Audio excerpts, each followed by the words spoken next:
تيتميتن نفسهم لواتكا فقر خمي بيو واغانا يسغلتكا بسم أبون ولدن منفس قدوسن حدا أملاخ أمين كاب እግዚአብሔር አቡናን ካብ ጎይታና ኢየሱስ ክርስቶስን ጸጋን ሰላምን ምስኩላትኩም ይሁን ከመልኩም ቀኒኹም እንኳዕ ናብ በዓለ ሆሳዕና እግዚአብሔር በሰላም አብጽሐና ሎሚ ብዛዕባቲ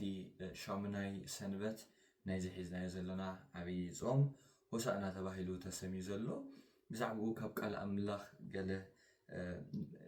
ቃል እንካፈለሉ ጊዜ እዩ ክኸውን ማለት እዩ ክብርን እግዚአብሔር አምላኽና ይሁን ከመጠን ምሕረቱ እግዚአብሔር ናብዚ ካብተን ናይ ጎይታናን መድሓኒናን ኢየሱስ ክርስቶስ ዓበይቲ በዓላት ተባሂለን ዝፍለጣ ሓደ በዓል ሆሳዕና እግዚአብሔር በሰላም ስለ ዘብጽሐና ክብርን ምስጋናን ንዑ ይኹን ኣብ ቅድስት ቤተ ክርስቲያን በዚ ዕለት እዚ ካብቶም ዝንበቡ 4 ክፋል ናይ ወንጌላት ማለት ኩሎም እቶም ወንጌላውያን በብወገኖም ዝዘገብዎ ናይ ሆሳዕና ፍጻሜ ወይ ናይ ግዜ ሆሳዕና ዝነበረ ኩነታት ካብኦም ናይ ወንጌል ሉቃስ ዘሎ ነቢብና ካብኡ ሓሳብ አምላኽ ምኽሪ አምላኽ ክንካፈል ኢና ክብሪ ንእግዚአብሔር አምላኽና ይሁን ሓቢርና ንንበቦ ወንጌል ሉቃስ ምዕራፍ 19 ካብ ፍቕዲ 29 ክሳብ 45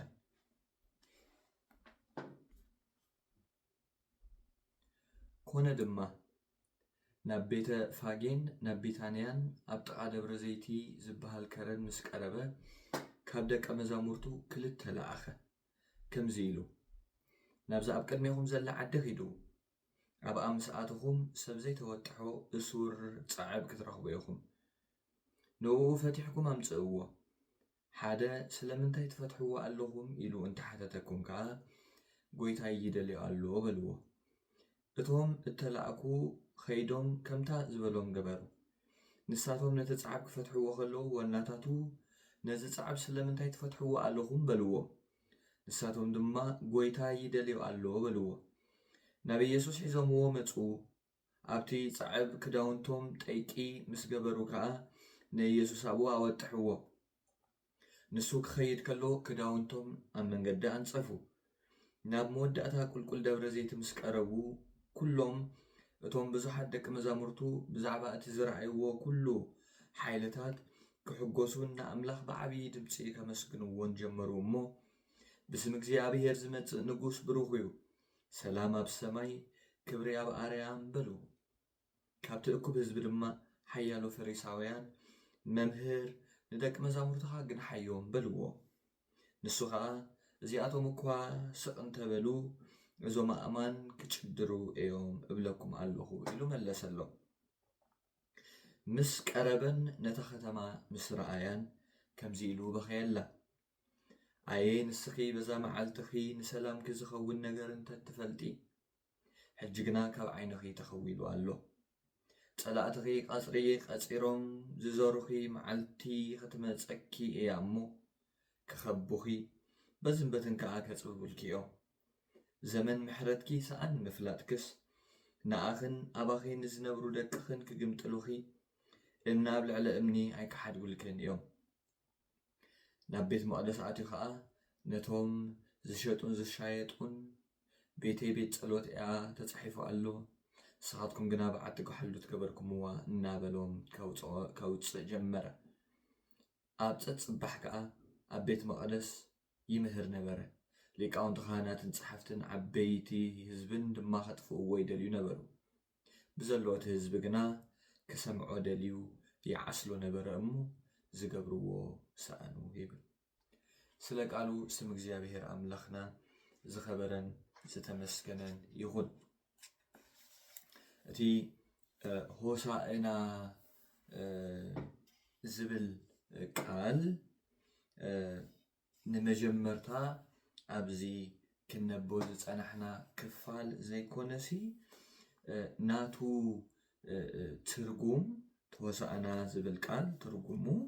ኣብ ወንጌል ይቕሬታ ኣብ መዝሙር ዳዊት ናይዚ ሆሳዕና ዝብል ቃል ትርጉሙ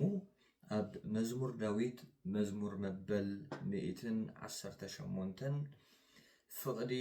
26 ፍቕዲ 25 ከምኡውን 26 ዘሎ ኢና ኣብዚ ወንጌል እዚ እቲ ህዝቢ ጎይታ ኣብ ኣድጊ ተወጢሑ ክኣቱ ከሎ ዝዝምርዎ ዝነበሩ ክፋል ካብዚ መዝሙር ናይ ዳዊት እዩ ማለት እዩ። ኣብ መዝሙር ዳዊት ምዕራፍ 118 ፍቕዲ 25-26 ከምዚ ይብል ወእግዚአብሔር ኣድሕን ኮታ ኣታ እግዚኣብሔር ኣሰልጥን ኮታ እቲ ብስም እግዚኣብሔር ዝመጽእ ብሩኽ እዩ ካብ ቤት እግዚኣብሔር ንባረኸኩም ኣሎና ይብል። ስለዚ እቲ ሆሳዕና ዝብል ቃል ኣድሕን ኮታ ወይ ሕጂ ኣድሕን ዝብል ትርጉም ኣለዎ።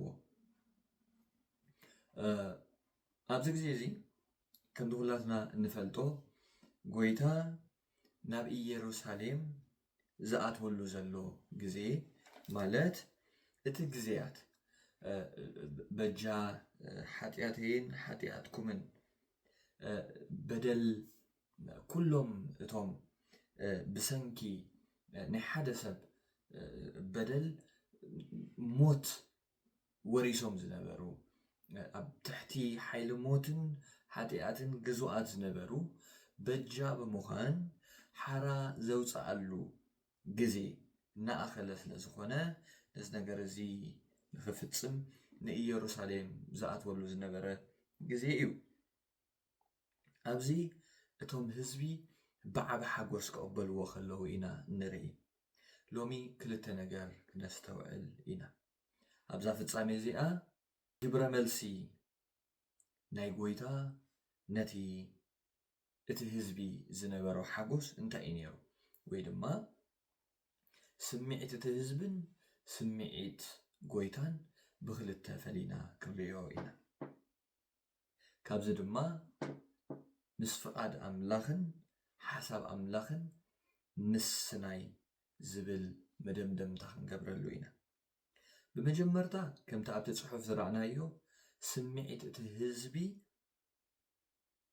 ክንሪኦ ከለና እንታይ እዩ ነይሩ? ብስም እግዚኣብሔር ዝመጽእ ንጉስ ብሩኽ እዩ፣ ሰላም ኣብ ሰማይ ክብሪ ኣብ ኣርያም በሉ። መን እዮም? እቶም ህዝቢ፣ እቶም ደቀ መዛሙርቱ፣ እቶም ሰዓብቱ ነቲ ዝረኣይዎ ኩሉ ሓይልታት ክሕጎሱን ንኣምላኽ ድማ ብዓብዪ ድምፂ ከመስግንዎን ጀመሩ ይብለና። ስለዚ ከድሕኖም ዝጽበይዎ ኣብ ማእኸል እታ ከተማ እግዚኣብሔር ዝተባህለት ኢየሩሳሌም ኣብኣ ክነግስ ካብቲ ጸሊኦምዎ ዝነበሩ መግዛእቲ ሮማውያን ድማ ከናግፎም ዝኽእል ንጉስ ንሱ እዩ ኢሎም ስለ ዝሓሰቡ እዩ። እዚ ኣዚና ልቢ ክንብለሉ ዘለና ነገር ብትንቢት ኮነ ብነቢያት ብመጽሓፍቲ ተነጊርዎም እዩ ማለት መሲሕ ክመጽእ ከም ዘለዎ ንህዝቡ ድማ ሓራ ከም ዘውፅኦም እዚ ዝጽበይዎ ዝነበሩ ነገር እዩ። ስለዚ መግዛእቲ ሮማውያን መሪርዎም ስለ ዝነበረ ኣብ ገዛእ መሬቶም ብናቶም ሰብ ክመሓደሩን ካብ ማእኸሎም ንጉስ ክረኽቡን ነቲ ዝተቐብአ ይጽበይዎ ስለ ዝነበሩ ጎይታ ምስቲ ኩሉ ዝገብሮ ዝነበረ ሓይልታትን ተኣምራትን ኣብ ማእኸል ኢየሩሳሌም ክነግስ እዩ ብዝብል ተስፋ እዮም እምበኣር ብዓብዪ ሓጎስ ብስም እግዚኣብሔር ዝመጽእ ንጉስ ብሩኽ እዩ እናበሉ ዝቕበሉ ዘሎ። ብርግጽ እቲ ኣብ መዝሙር ዳዊት ተጻሒፉ ዘሎ እቲ ብስም እግዚኣብሔር ዝመጽእ ብሩኽ እዩ ዝብል ንጎይታናን ኣምላኽናን መድሓይናን ኢየሱስ ክርስቶስ ውክል ዝተነግረ ናይ ትንቢት ቃል እዩ ብርግጽ ይውክል ወይ ስለዚ ሓጎስ ናይዞም ህዝቢ እዚ እዩ ነይሩ ዕላማ ጎይታ ግን ንሱ ዶ ነይሩ እዩ ኣይኮነን ጎይታ ብውሱን ንእስራኤላውያን ክብል ኣብ ኢየሩሳሌም ብስጋዊ ነገር ክነግስ እሞ ካብቲ ዘለዎም ናይ ስጋ መግዛእቲ ብሮማውያን ተገዚኦምዎ ዝነበሩ መግዛእቲ ከገላግል ዝመፀ ናይ ምድሪ ንጉስ ኣይኮነን ኢየሱስ ክርስቶስ ብባህሪኡ በአምላክነቱ በመለኮቱ ምስ አቦ ማዕረ ዝኾነ ቅድሚ ምፍጣር ዓለም ዝነበረ ዓለም ብኡኡ ዝተፈጥረት ግናኸ ብዳሕራዋይ ዘመን ነቲ ጠፊኡ ዝነበረ አዳም ናብ ክብሩ ክመልስ ስጋ ክለብስ ዝፈተወ ከማናውን ሰብ ኮይኑ ዝተመላለሰ ፍጹም ሰብ ፍጹም አምላኽ ንጉስ ሰማይን ምድርን ንጉስ ኩሉ ስጋን ነፍስን ዝኾነ አምላኽ እምበኣር እዚ ጎይታ እዚ ንኢየሩሳሌም ዝኣቱ ዘሎ ኣብ ዙፋን መንበር ናይቶም ንእስራኤል ብግዝኣት ሒዞም ዝነበሩ ሮማውያን ክቕመጥ ዘይኮነ ምድሓና ክፍጽም እሞ ንዘለዓለም ኣብ የማን ዙፋን አምላኽ ክቕመጥ ኣብ ልባትና ድማ ንዘለዓለም ክነግስ ዝፈተወ ኣዝዩ ትሑት አምላኽ እዩ እምበኣር ንሱ ካብቲ ንዘለዓለም ኣብ ናይ ዘለዓለም ሕርቅም ቃማኣስናን ክድርብዮም ዝኽእል ካብ መግዛእትን መቑሕን ናይ ሓጢኣትን ሞትን ሓራ ክገብሮም ንዝመፀ ጎይታ እቲ ህዝቢ ግን ብምንታይ እዩ ተጸቢዎ ብናይ ምድሪ ንግስነት እዚ ምስ ፍቓድን ሓሳብን አምላኽ ምስሕሓት ወይ ምትሕልላፍ ይበሃል ስለዚ እቲ ንሶም ዝጽበይዎ ዝነበሩ ምድራዊ ንጉስ ንሱ ኢሎም ስለ ዝሓሰቡ ክሕጎሱ ከለዉ ጎይታ ግና ብኣንጻሩ ነቲ ሰኣን ዘመን ምሕረቶም ሰኣን ምፍላጦም ጎይታ ክጉህየሎም ከሎ ኢና እንምልከት ምስ ቀረበን ናብታ ከተማ ምስ ረአየን ከምዚ ኢሉ በኸየላ ኣየ ንስኽ በዛ መዓልቲ ክንሰላም ክዝኸውን ነገር እንታይ ትፈልጢ መሊሱ እውን ኣብ ፍቕዲ 44 ዘመን ምሕረትኪ ሰኣን ምፍላጥክስ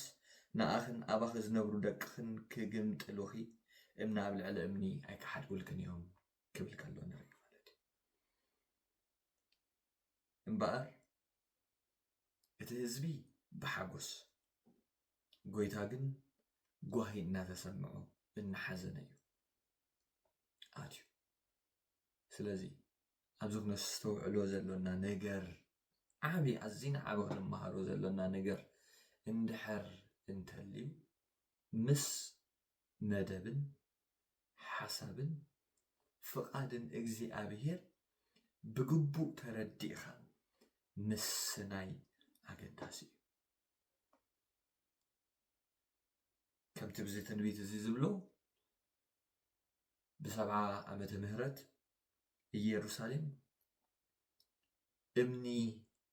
ኣብ ልዕሊ እምኒ ከይሓደጉላ ኣዝያ ክትዓኑ ከላ ኢና ንርኢ ታሪክ እንተተመልኪትና መጽሓፍቲ ኩሎም ስለቲ ኣብ ቅድሚኦም ጠጠው ኢሉ ዝነበረ ኢየሱስ ክርስቶስ እናመላኸቱ ከለዉ ገለ ዝረኽቡ መሲልዎም ዝገናጽሉ ነቲ ትንቢት ነቲ ቃል ካብ መንፈሱ ፈልዮም سلا كوسدو وزفتو مس فقادن حسابن እግዚአብሔር ክሰሓሓቱ ከለው ንምልከት እምበር ሎሚ እውን ኣብ ህይወትና ፍቃድን መደብን ኣምላኽ እንታይ ምዃኑ ንሕና እንደልዮን ባህ ዘብለናን ደሞ ንእግዚአብሔር ባህ የብሎ ኢልና በአእምሮና ዝደምደምናዮ ዘይኮነስ እንታይ ደኣ ሎሚ ተኸተልቲ ሰዓብቲ ጎይታ እንተኾይንና ብርግጽ ሓሳብን መደብን ፍቃድን እግዚአብሔር ከም ዝግባእ ከም ቃሉ ጌርና እንርዳእ ካብኡ ብዝተላዕለ ድማ ንጎይታ ዘጉህዮ ዘበለ ኩሉ ዘጉህየና ንጎይታ ሓጎሱ ዝመልእ ዘሐጉስ ዘበለ ኩሉ ድማ ዘሐጉሰና ክንከውን ምስ ሓሳብን መደብን ፍቃድን እግዚአብሔር ሰጢምና ብግቡእ ተረዲእና እንኸይድ ክርስቲያናት ክንከውን ይግባአና ስለዚ እቶም ብሆሳዕና ብጭድርታ ዘእተውዎ ከምኡ ድማ ብጭድርታ ክሰቕልዎ ተመልኪትና ኢና ማለት እዩ ስለ ቃላቱ ስም እግዚአብሔር አምላኽና ዝኸበረን ዝተመስገነን ይኹን ሓቢርና ንጸልይ ስም አቦን ወድን መንፈስ ቅዱስን ሓደ አምላኽ አሜን ቅዱስን ዘለዓለም ሕያው ዝኾንካ እግዚአብሔር አምላኽና በወድኻ በኢየሱስ ክርስቶስ ነመስግነካ ኣሎና እግዚአብሔር ስለ ዝረዳእኸና ናይዚ መዓልቲ ሰባት ክንከውን እግዚአብሔር ካባኻ ስለ ዝኾነልና ነመስግነካ ሕጂ ድማ እግዚአብሔር አምላኽና ኣብ ህይወትና ዘበለ ኩሉ ኣብ ምእታውና ኣብ ምውፃእና ኣብ ምዝራብና ኣብ መነባብሮና ኣብ ኣገልግሎትና እግዚአብሔር ኮታስ ኣብ ኩሉ ብሓቂ ንዓኻ ዘሐጉሰካ ዘበለ እግዚአብሔር ሓጎስና ክኸውን እግዚአብሔር ካብቲ ንዓኻ ዘጉህየካ ዘበለ ድማ ኣዚና ክንርሕቕ ፍቃድካን መደብካን እግዚአብሔር ሓሳብካን ብግቡእ ክንርዳእ ክንክእል እግዚአብሔር ምስትውዓልን ጥበብን ክተብዝሓልና እግዚአብሔር ብናይ ገዛእ ርእስና ድሌትን ፍቃድን መደብን እግዚአብሔር ንፍቃድካን ንመደብካን እግዚአብሔር ንሓሳባትካን ከይንሽፍን እግዚአብሔር ነቲ ብቅዱስ ቃላትካ ኣቢልና እግዚአብሔር እንፈልጦ ፍቃድካ እግዚአብሔር ምስ መንፈሱ ኣባና ክሓድር እግዚአብሔር ክወሃሃድ ኣብ ህይወትና እውን ክዓይ ከምቲ ክንኮኖ እትደልየና ሰባት እግዚአብሔር ኮይንና ክንርከብ መንፈስካ ጸጋኻ እግዚአብሔር ክድግፈና ንልምን ኣሎና بسم حد ودخا قويتنا أملاخنا مدحنا يسوع كريستوس لو من كل ساعة نزل عالم آمين كبرنا እግዚአብሔር أملاخنا يخون دقيمة رحوز بعال وسعنا نخلاتكم كم أون بروح كنيات حمامات أبزي موتن سكياتن قويتها كندانا زخفلو واقع نذكرلو سمون እግዚአብሔር ብፍረ መንፈስ ቅዱስ ከም ትዝግባእ ክነሕልፎ ይደግፈና ኣብ ዘለኹሞ ናይ እግዚአብሔር ሰላም ምስ ኩላትኩም ይኹን ኣብ ቀጻሊ መደብ ክሳብ ንራኸብ ኣብ ዘለኹሞ ሰሰናዩ ተባረኹ ፍቅር ኸም ይበዩ